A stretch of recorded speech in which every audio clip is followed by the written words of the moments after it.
നമുക്ക് നിധിയുടെ സുധീഷിന്റെയും നാളത്തെ നല്ലൊരു കഥ കേട്ടാലോ? അങ്ങനെ നാളത്തെ കഥയില് ഭാസ്കരനും രാജീവനും കൂടെ സംസാരിക്കോടെ. ആ സമയത്ത് രാജീവനോട് ഭാസ്കരൻ ചോദിച്ചു, അല്ല നിങ്ങളുടെ ജോലി എന്താന്ന് ചോദിച്ചു. ബിസിനസ്സാന്ന് പറഞ്ഞു. ഓ ബിസിനസ് അല്ലേ? അല്ല ഭാസ്കറിന്റെ ജോലി എന്താന്ന് ചോദിച്ചു. എനിക്ക് ബിസിനസ് ഒക്കെ ആയിരുന്നു. ബിസിനസ്? എന്ത് ബിസിനസ്? Lorry business. ലോറിയോ? ഇപ്പോഴല്ലേ ഇല്ലാത്ത, മുമ്പേ എനിക്ക് 2-3 ലോറിയൊക്കെ ഉണ്ടായിരുന്നു. പിന്നെ എന്ത് ചെയ്യാനാന്ന് പറ, എല്ലാം വിറ്റുപോയി. ഓരോന്നോരോന്നായി വിറ്റ് ഇപ്പൊ ഒന്നും ഇല്ലാത്തൊരവസ്ഥയായി. ഇപ്പൊ ഞാൻ പിന്നെ വെറുതെ വീട്ടിലിരിക്കുക, ജോലിക്കൊന്നും പോകുന്നില്ല എന്ന് പറഞ്ഞു. ഓ അങ്ങനെയാണല്ലേ? അല്ല നിങ്ങളുടെ ഭാര്യയ്ക്കോ? ഭാര്യ മരിച്ചുപോയി. ഭാര്യയുടെ മരണത്തോടു കൂടി ഒരു ലോറി പോയി. പിന്നെ അതിനുശേഷം വേറെ 2 ലോറി ഉണ്ടായിരുന്നു, അതും വിറ്റ് കളയേണ്ട വന്നെന്ന് പറഞ്ഞു. സാഹചര്യമൊക്കെ അങ്ങനെയായിരുന്നേ. പിന്നെ എൻ്റെ ഭാര്യയെ ഞാൻ കൊന്നെന്നും പറഞ്ഞുകൊണ്ട് പ്രശ്നമൊക്കെ ഉണ്ടായി. അവസാനം ഞാൻ ജയിലിലും ആയെന്ന് പറഞ്ഞു. ഇത് കേട്ടപ്പോൾ ഒരു അന്താളിപ്പോട് കൂടിയിട്ട് രാജീവും ഭാസ്കരനെ നോക്കണം. ഭാസ്കരൻ നല്ല കൂളായിട്ടാണ് അതൊക്കെ പറഞ്ഞുകൊണ്ടിരിക്കണേ. അപ്പോഴേക്കും സുഭാഷ് അങ്ങോട്ട് വന്നു. സുഭാഷിന് തോന്നി അച്ഛനും നിധിയുടെ അച്ഛനും കൂടി ഇനി സംസാരിച്ചാൽ ശരിയാകത്തില്ല. തൻ്റെ അച്ഛൻ്റെ നാക്കെന്ന് പറഞ്ഞിട്ടുണ്ടെങ്കിൽ ബെല്ലും ബ്രേക്കും ഇല്ലാത്ത എന്തൊക്കെയാ വിളിച്ചു പറയണമെന്ന് അറിയില്ല. മിക്കവാറും ഈ വീടിനെ പറ്റിയുള്ള എല്ലാ കഥകളും പറയും. നിധീനെ ചിലപ്പോൾ ഇന്ന് തന്നെ നിധിയുടെ അച്ഛൻ വിളിച്ചുകൊണ്ട് പോകും. ആ ഒരു ടെൻഷൻ സുഭാഷിനുണ്ടായിരുന്നു. ഇങ്ങനെയുള്ളൊരു വീട്ടിലേക്കാണോ തൻ്റെ മോള് വന്നതെന്നൊക്കെ ചിന്തിക്കുകയും ചെയ്യുമല്ലോ. അതൊക്കെ ഓർത്തിട്ട് സുഭാഷ് പെട്ടെന്ന് അങ്ങോട്ട് വന്നിട്ട് പറഞ്ഞു, അതെ അങ്കിളൊരു കാര്യം ചെയ്യാം, ഭാഗത്തേക്ക് കയറി വരാൻ പറഞ്ഞു. ഞാനിവിടെ ഇരുന്നോളാം. ഭാസ്കരൻ പറഞ്ഞു, എടാ ഞങ്ങൾ കുറച്ച് സംസാരിക്കുമോ, കാര്യങ്ങൾ സംസാരിക്കട്ടെ, അതിൻ്റെ ഇടയ്ക്കിലേക്ക് നീ എന്തിനാ വന്ന് കയറിയെന്ന് ചോദിച്ചു. അച്ഛാ ഇവിടെ ഭയങ്കര കൊതുക, അങ്കിളിനെ കൊതുക് അടിക്കില്ലേന്ന് ചോദിച്ചു. കൊതുക്? എടാ ആദ്യമായിട്ടൊന്നും അല്ലല്ലോ കൊതുക്, ഞാനിവിടെ ഇരിക്കുന്ന കണ്ടില്ലേ, പിന്നെ എന്നെ കൊതുക് കടിക്കുന്നൊന്നുമില്ലോ. അച്ഛനെ പോലെ ഒന്നും ആണോ? അച്ഛനോട് സ്ഥിരമായിട്ടിരുന്ന് കൊതുകടി കൊള്ളുന്നല്ലേ ചോദിച്ചു. ഓ പെരയ്ക്കകത്തെന്ന് വെച്ചാൽ കൊതുകില്ലല്ലോ, അവിടെ കൂട് കൂട്ടി വെച്ചിരിക്കുക, വിളിച്ചുകൊണ്ട് ചെല്ലാൻ പറഞ്ഞു. അത് കേട്ടപ്പോൾ രാജീവിന് ചിരി വന്നു. രാജീവ് സുഭാഷിനെ ഒന്ന് നോക്കി. സുഭാഷിനൊരു നാണക്കേടൊക്കെ തോന്നി. പിന്നീട് രാജുവിനോട് വരാൻ പറഞ്ഞു. അങ്ങനെ രാജീവിനെ കൂട്ടി അകത്തേക്ക് എന്ന് കഴിഞ്ഞിട്ട് ഒരു കസാര ഇട്ട് കൊടുത്തിട്ട് പറഞ്ഞു, അതെ ഇവിടെ ഇരിക്കുക, ഇപ്പം തന്നെ വരാമെന്ന് പറഞ്ഞിട്ട് അടുക്കളയിലേക്ക് പോയി. അവൻ നിധിയും നികേഷും ഒക്കെ ചേർന്ന് ആഹാരം തയ്യാറാക്കി വെച്ചിരിക്കുന്ന ആഹാരം കാര്യങ്ങളൊക്കെ എടുത്ത് ഹാളിലേക്ക് കൊണ്ടുവന്ന് വെക്കുവാണ്. പിന്നീട് സുഭാഷ് പോയി ഇലയൊക്കെ എടുത്തുകൊണ്ട് വന്നു. ഒരു ചെറിയ ടേബിൾ ഉണ്ടായിരുന്നു അവിടെ. ആ ടേബിളിലേക്ക് വെക്കാൻ തുടങ്ങിയപ്പോൾ രാജീവൻ ചോദിച്ചു, അല്ല നിങ്ങൾ കഴിക്കണില്ലേന്ന് ചോദിച്ചു. ഞങ്ങൾ പിന്നെ കഴിച്ചോളാന്ന് പറഞ്ഞു. അല്ല നിങ്ങളെല്ലാവരും എങ്ങനെയാ എവിടെ ഇരുന്നാൽ കഴിക്കണം എന്നൊക്കെ ചോദിച്ചു. ഞങ്ങൾ തറയിലിരുന്നാൽ കഴിക്കണേ, അത് പണ്ട് മുതലുള്ള ശീലമെന്ന് പറഞ്ഞു. ആണോ? ഒരു കാര്യം ചെയ്യാം, എനിക്കും തറയെ വെച്ച് തന്നാൽ മതി എന്ന് പറഞ്ഞു. ഞാൻ തറയിലിരുന്ന് കഴിച്ചോളാന്ന് പറഞ്ഞു. തറയിലിരുന്നാ? അയ്യോ അതെങ്ങനെ ശരിയാവുന്നേ എന്ന് ചോദിച്ചു. അല്ല അത് മതി, ഞാനിപ്പം നിങ്ങളുടെ വീട്ടിലല്ലേ, നിങ്ങളെ പോലെ സാധാരണക്കാരനായിട്ടല്ലേ ഇരിക്കുന്നത്, അപ്പം എനിക്ക് തറയിരുന്ന് കഴിക്കാൻ പറ്റുമെന്ന് പറഞ്ഞു. പെട്ടെന്ന് തന്നെ നിധിയോട് പറഞ്ഞു, മോളെ ഒരു പായ എടുത്തുകൊണ്ട് വരാൻ പറഞ്ഞു. അങ്ങനെ പായൊക്കെ ഇട്ടു, ഇലയൊക്കെ ഇട്ട് അങ്ങനെ കൊടുക്കണ സമയത്ത് രാജുവും ചോദിച്ചു, അല്ല ഈ സമയത്ത് ഇവിടുന്ന് ഇലയൊക്കെ കിട്ടിയെന്ന് ചോദിച്ചു. അതേ പറമ്പിൽ വാഴയുണ്ട്, അപ്പം അത്തേന്ന് കിട്ടിയതാ. ഓ അങ്ങനെയാണല്ലേ. അങ്ങനെ കറികളൊക്കെ എടുത്തു വെച്ചിട്ട് ഭയങ്കര വിഷമത്തോട് കൂടിയിട്ട് സുഭാഷ് പറഞ്ഞു, അതെ ഒരു കാര്യമുണ്ട് സാറേ. അതെന്താ? അല്ല കറികളൊക്കെ വളരെ കുറവായിരിക്കും കിട്ടുമെന്ന് പറഞ്ഞു. കുറവാ? ഇതാ ഇപ്പം തന്നെ ഉണ്ടല്ലോ ചിക്കനും അങ്ങനെ മീനും എല്ലാം കുറേ കറികളുണ്ടല്ലോ എന്ന് പറഞ്ഞു. അത് കുറച്ച് സമയം കൂടെ കിട്ടുമായിരുന്നെങ്കിൽ. അതൊന്നും സാരമില്ല, ഇതൊക്കെ തന്നെ ധാരാളമാണെന്ന് പറഞ്ഞു. അപ്പോഴേക്കും നിധി പറഞ്ഞു, സുഭാഷ് എന്നെ സമ്മതിച്ചു കൊടുക്കണം അച്ഛാ. സുഭാഷ് രാവിലെ 1 മണിക്കൂറും കൊണ്ട് രാവിലത്തെ ബ്രേക്ക്ഫാസ്റ്റും ഉണ്ടാക്കി, ഉച്ചക്കത്തെ ലഞ്ചും ഉണ്ടാക്കി, ഉണ്ടാക്കി പാത്രങ്ങളെല്ലാം കഴുകി പെറുക്കി നല്ല നീറ്റാക്കി വെച്ചിട്ടാ ജോലിക്ക് പോടേന്ന് പറഞ്ഞു. അത് കൊള്ളാലോ. അത് മാത്രമല്ല ഉണ്ടാക്കുന്ന ഫുഡെന്ന് പറഞ്ഞിട്ടുണ്ടെങ്കിൽ നല്ല അടിപൊളി ടേസ്റ്റും ആയിരിക്കും എന്ന് പറഞ്ഞു. ഇത്തിരി ടേസ്റ്റ് ചെയ്ത് നോക്കിയിട്ട് രാജുവും പറഞ്ഞു, കൊള്ളാം, നല്ല സൂപ്പറായിട്ടുണ്ട്, നല്ല അടിപൊളി ഹോട്ടലിലൊക്കെ കയറി കഴിക്കുമ്പോൾ ഇതേ ഫീലോട് കൂടി കഴിക്കാൻ പറ്റും, ആ ഒരു രുചി ഒക്കെ ഉണ്ടെന്ന് പറഞ്ഞു. അത് കേട്ടപ്പോൾ സുഭാഷ് പറഞ്ഞു, അങ്ങനെയൊന്നും ഇല്ലയെന്ന് പറഞ്ഞു. ചെറുപ്പം മുതലേ ഞാനിങ്ങനെ ആഹാരമൊക്കെ ഉണ്ടാക്കി പഠിച്ചുകൊണ്ട് അത്രമാത്രം, അല്ലാതെ അതിനപ്പുറത്തേക്ക് വലിയ ടേസ്റ്റും കാര്യങ്ങളൊന്നും ഇല്ലയെന്ന് പറഞ്ഞു. നിധി പറഞ്ഞു, സുഭാഷ് ചേട്ടാ വെറുതെ പറയണ്ടെന്ന് പറഞ്ഞു. അപ്പോഴേക്കും രാജു പറഞ്ഞു, മോളെ നീ എന്താ ഇരിക്കാത്തേന്ന് ചോദിച്ചു. അതെ ഞാൻ സുഭാഷ് ചേട്ടനോടൊപ്പം ഇരുന്നോളാം അച്ഛാ, ഞങ്ങൾ ഒരുമിച്ചിരുന്ന് കഴിച്ചോളാന്ന് പറഞ്ഞു. അങ്ങനെ കഴിക്കാൻ തുടങ്ങി കഴിഞ്ഞപ്പോഴത്തേനുമാണ് നികേഷും ഹരീഷും സുധീഷും കൂടെ അങ്ങോട്ടേക്ക് വരുന്നത്. അവർ വന്നിട്ടുണ്ടായിരുന്നില്ലല്ലോ. കാർ അങ്ങോട്ട് വരുമ്പോഴത്തേനും നികേഷ് അങ്ങോട്ട് ഓടിച്ചെന്നു. നികേഷിനെ കണ്ടു കഴിഞ്ഞപ്പോഴത്തേനും സുധീഷ് ചോദിച്ചു, നീ എന്താണ് ഇടയ്ക്ക് എന്നെ വിളിച്ച, എന്നിട്ട് കോള് കട്ട് ചെയ്തേന്ന് ചോദിച്ചു. അതെ ഒരു പ്രധാനപ്പെട്ട കാര്യം പറയാൻ വേണ്ടിയിട്ടാ. പ്രധാനപ്പെട്ട കാര്യമോ? എടാ പുറത്താരുടെ കാറ് കിടക്കണേ. അതൊക്കെ ഉണ്ട്, ഒരു ഗസ്റ്റ് ഉണ്ടെന്ന് പറഞ്ഞു ഇവിടെ. ഗസ്റ്റോ? ഏത് ഗസ്റ്റ്? അതൊക്കെ ഉണ്ട്, സർപ്രൈസാ വരാൻ പറഞ്ഞു. അകത്തേക്ക് കയറി വന്ന സുധീഷ് ഒരു നിമിഷം ഞെട്ടിപ്പോയി. നിധിയുടെ അച്ഛൻ ഇങ്ങേരെന്തിനാ ഇങ്ങോട്ടേക്ക് വന്നേ എന്നൊരു ചിന്തയായിരുന്നു. അന്താളിപ്പോടുകൂടി നോക്കുവാണ്. അതുപോലെ തന്നെയായിരുന്നു ഹരീഷും. ഈ സമയത്ത് സുഭാഷ് പറഞ്ഞു, എന്താടാ നീ ഇങ്ങനെ നോക്കണേ? നിധിയുടെ അച്ഛനെ കണ്ട് നിനക്കെന്താ മനസ്സിലായില്ലേ? അത് കേട്ടപ്പം രാജീവൻ പറഞ്ഞു, സുധീഷിന് ഞാൻ വന്നൊരു ഷോക്കായെന്ന് തോന്നല്ലോ, ഒരിക്കലും പ്രതീക്ഷിച്ച് കാണത്തില്ലല്ലേ എന്ന് ചോദിച്ചു. സുധീഷ് മറുപടിയൊന്നും പറഞ്ഞില്ല. അപ്പോഴേക്കും നിധി പറഞ്ഞു, സുധീഷ് എന്നെ വിളിച്ച് പറഞ്ഞിട്ടുണ്ടായിരുന്നു അച്ഛനെ കണ്ട കാര്യങ്ങളൊക്കെ, പക്ഷെ ഇങ്ങോട്ടേക്ക് വരുന്ന കാര്യമൊന്നും പറഞ്ഞില്ല എന്ന് പറഞ്ഞു. അത് മോൾക്കൊരു സർപ്രൈസ് ആയിക്കോട്ടെ എന്ന് കരുതി ഞാൻ വന്നാ.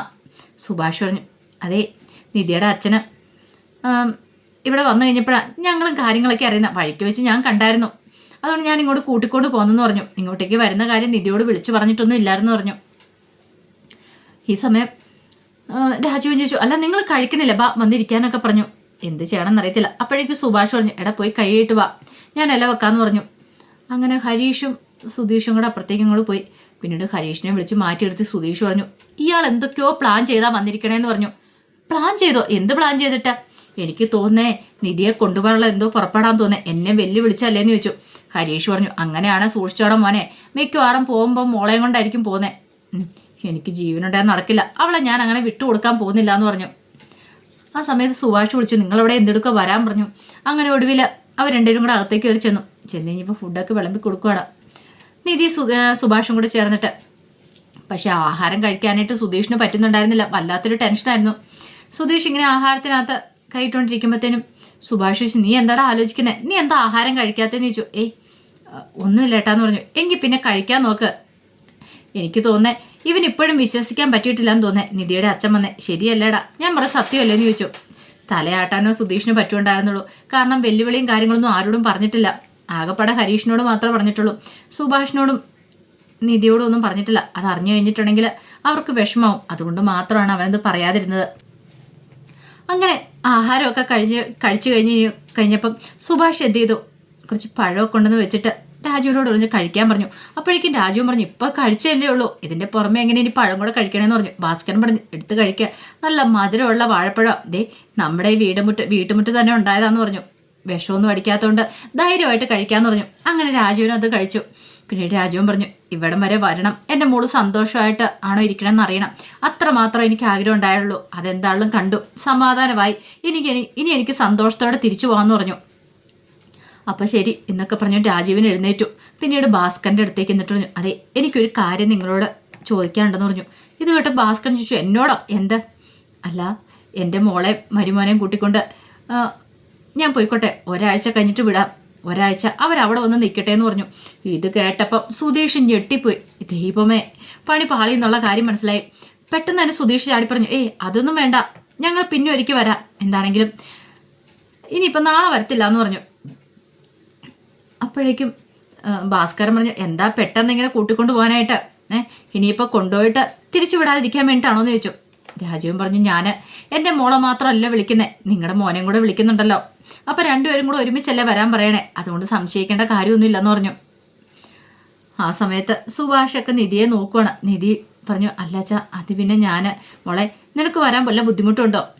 ഇപ്പം തന്നെ ആണെങ്കിലും നിൻ്റെ അമ്മ വിളിച്ചിട്ടുണ്ടായിരുന്നു എന്നെ. വിളിച്ച് കഴിഞ്ഞപ്പോൾ എന്നോട് എന്താ പറഞ്ഞെന്നറിയോ? ഞാൻ എവിടെയാന്ന് പറഞ്ഞു കഴിഞ്ഞപ്പം എന്നോട് അവളോട് മിണ്ടണ്ട എന്നൊക്കെ പറഞ്ഞിട്ട് നിങ്ങൾ അവിടെ പോയി ആഹാരം കഴിച്ച് അവിടെ ഇരിക്കുമല്ലേ എന്നൊക്കെ ചോദിച്ചോണ്ട്. ശരിക്കും അവൾക്കും ആഗ്രഹമുണ്ട് നിന്നെ കാണാനൊക്കെ ആയിട്ട്.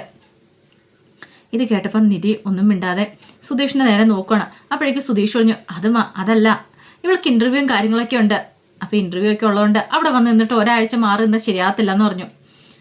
അല്ല, ഒരാഴ്ച മാറി എന്നോർത്ത് ഇൻ്റർവ്യൂ വന്നിട്ടുണ്ടെങ്കിൽ അത് മുടങ്ങത്തൊന്നുമില്ല. കാരണം ഇൻ്റർവ്യൂവിന് വരാനായിട്ട് അവിടെ നിന്ന് ഇങ്ങോട്ടേക്ക് വരാമല്ലോ, 2-3 മണിക്കൂറല്ലേ ഉള്ളൂ, കാറിനല്ലേ വരുന്നേ, അപ്പോൾ അതുകൊണ്ട് ഇനി പ്രശ്നമൊന്നുമില്ല, വന്ന് ഇൻ്റർവ്യൂ അറ്റൻഡ് ചെയ്തിട്ട് പോകാമെന്നല്ലേ ഉള്ളെന്ന് പറഞ്ഞു. സുധീഷ് പെട്ടുപോയി. ആ സമയത്ത് സുഭാഷിൻ്റെ അടുത്ത് ചെന്നിട്ട് രാജുവും ചോദിച്ചു, അല്ല എങ്ങനെയാ? അല്ല അത് പിന്നെ ഞാനല്ലോ സാറേ തീരുമാനിക്കുന്നത്, ഇവരല്ലേ, നിധി അല്ലേ എന്ന് ചോദിച്ചു. മോളെ നിധി, നിനക്ക് സമ്മതമാണോ എന്ന് ചോദിച്ചു. നിധി പറഞ്ഞു, എനിക്ക് സമ്മതക്കുറവൊന്നും ഇല്ലയെന്ന് പറഞ്ഞു. ശരി, അങ്ങനെയാണൊരു കാര്യം ചെയ്യാം, ഇന്ന് പോയിട്ട് നാളെ രാവിലെ ഞാൻ വരാമെന്ന് പറഞ്ഞു. ഭയങ്കര ടെൻഷനായിപ്പോയി സുധീഷിന്. എന്ത് ചെയ്യണമെന്ന് അറിയത്തില്ല. ഇങ്ങേര് പോകുന്ന കരുതിയിരുന്ന ഇങ്ങനെ ഒരു കുരിശും കൊണ്ടാ വരുന്നതെന്ന് അറിയണ്ടായിരുന്നില്ല. ആ സമയത്ത് സുഭാഷ് ചോദിച്ചു, അല്ല ഇന്നിനി പോയിട്ടുണ്ടെങ്കിൽ എവിടെയപ്പം താമസിക്കണമെന്ന് ചോദിച്ചു. അത് ഹോട്ടലിൽ റൂം എടുത്ത് താമസിക്കുമെന്ന് പറഞ്ഞു. അത് കേട്ടപ്പോൾ നിധിക്കും ഭയങ്കര വിഷമായി. അപ്പോഴേക്കും സുഭാഷ് പറഞ്ഞു, ഇവിടുത്തെ സൗകര്യങ്ങളും കാര്യങ്ങളൊക്കെ അറിയാലോ, ഇവിടെ ഇത്രയ്ക്കേ ഉള്ളൂ, നല്ല സൗകര്യങ്ങളൊന്നുമില്ല.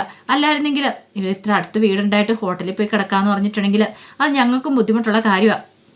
അപ്പോഴേക്കും നികേഷ് പറഞ്ഞു, ഇനി അടുത്ത പ്രാവശ്യമൊക്കെ ആകുമ്പോഴത്തേനും ഞങ്ങൾ വീടൊക്കെ നന്നായിട്ട് മോഡിഫൈ ചെയ്യും, അപ്പോൾ ഇവിടെ ആര് വന്നാലും താമസിക്കുകയൊക്കെ ചെയ്യാമെന്ന് പറഞ്ഞു. ഇത് കേട്ട് കഴിഞ്ഞപ്പോൾ രാജീവൻ പറഞ്ഞേ അത് പ്രശ്നമുള്ള കാര്യമില്ലാന്ന് പറഞ്ഞു. ആ സമയത്ത് നിധി പറഞ്ഞു, അല്ല അച്ഛാ, അച്ഛനും ബുദ്ധിമുട്ടുണ്ടോ? ബുദ്ധിമുട്ടൊന്നും ഇല്ല. പിന്നെ അറിയാലോ മോളെ, എനിക്ക് നിന്നെ കാണണമെന്നൊക്കെ ഉണ്ടായിരുന്നുള്ളൂ പറഞ്ഞു. ഭാസ്കരൻ പറഞ്ഞു, അല്ല വീട്ടിലൊക്കെ എന്തിരിക്കുന്നു, ഒരുമയുണ്ടെങ്കിൽ ഒരു ഒലക്കമേലും കിടക്കാന്നല്ലേ പറയണേ.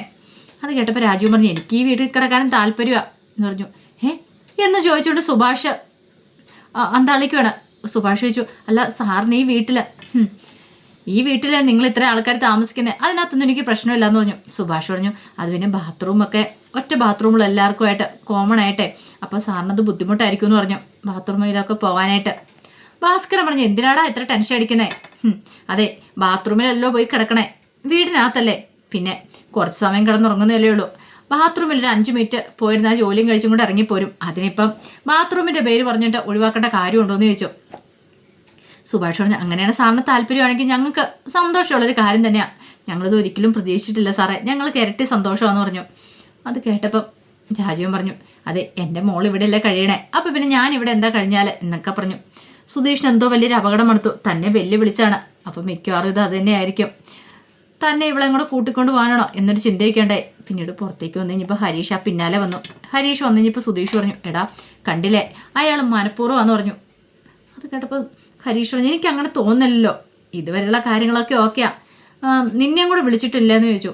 ഞാൻ പക്ഷെ പോകുന്നില്ല എന്ന് പറഞ്ഞു. എടാ പോവാതിരുന്ന എങ്ങനെയാ ശരിയാന്നേ, പോവാതിരുന്നിട്ടുണ്ടെങ്കിൽ പണി പാടും, പോവാതിരുന്നിട്ടുണ്ടെങ്കിൽ ചിലപ്പോൾ നിധി അടുത്ത് ഇങ്ങോട്ട് തിരിച്ചു വിട്ടില്ലെങ്കിലോ, അതിനെക്കുറിച്ച് നീ ചിന്തിച്ചോന്ന് ചോദിച്ചു. അങ്ങനെ ഒരു ടിസ്റ്റ് ഉണ്ടല്ലോ അല്ലേ, എനിക്ക് എന്ത് ചെയ്യണമെന്ന് അറിയത്തില്ലടാന്ന് പറഞ്ഞു. അങ്ങനെ അവർ സംസാരിച്ചുകൊണ്ടിരിക്കുന്ന സമയത്ത് രാജീവൻ അവരുടെ അടുത്തേക്ക് വരുവാണ്. ഒട്ടും പ്രതീക്ഷിച്ചിട്ടുണ്ടായിരുന്നില്ല രാജീവൻ അവിടേക്ക് വരുമെന്നുള്ള കാര്യം. രാജീവനെ കണ്ടു കഴിഞ്ഞപ്പോഴത്തേനും ഹരീഷ് പറഞ്ഞു, അതെ നിങ്ങൾ തമ്മിൽ സംസാരിക്കുക, ഞാൻ അങ്ങോട്ടേക്ക് പോയേക്കാന്ന് പറഞ്ഞ് ഹരീഷ് അവിടെ നിന്ന് ഒഴിവായി പോവുകയാണ്. അപ്പോൾ അതിൻ്റെ വിശേഷങ്ങളൊക്കെയാണ് കാണുന്നത്.